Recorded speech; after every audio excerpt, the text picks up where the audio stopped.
Hello there, welcome back to the second part of the program. As oil-producing countries have been urged to respect the global agreement on reducing the production of black gold, many experts are warning against an increase in the price per barrel.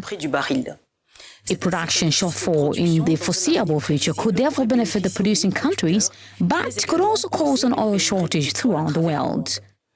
Pascal Maé and Eric Oting have the details.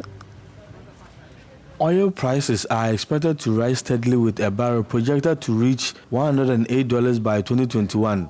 The COVID-19 pandemic has caused a partial shutdown of the shale oil industry.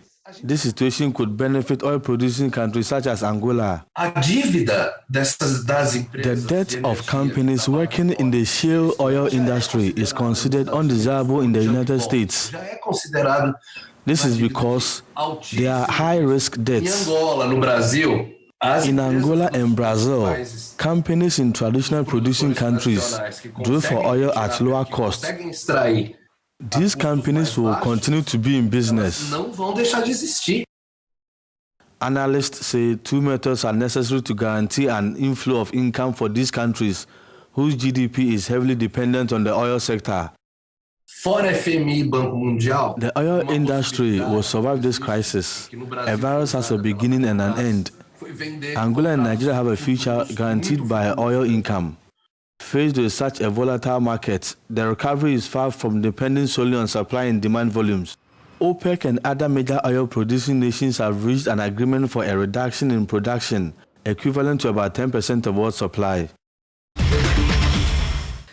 Population growth coupled with the increase in energy demand is pushing Africa to regulate its hydrocarbon supply.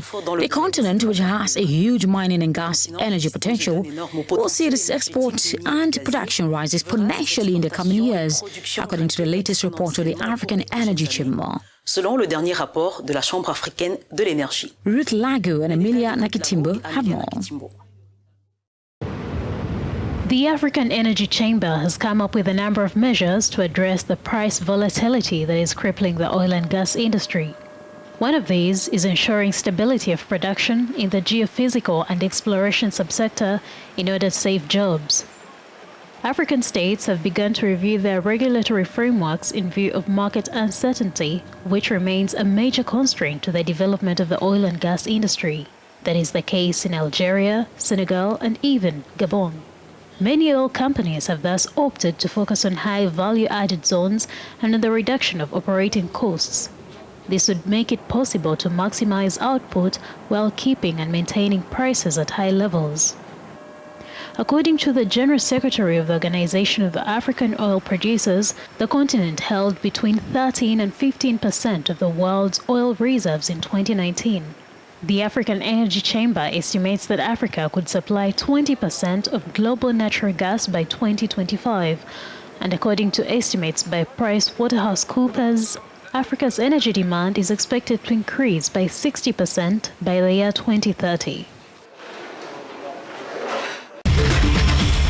So that's it in this edition of Business Africa, and thanks for joining us. And remember that you can join our different social media platforms, both in French and in English.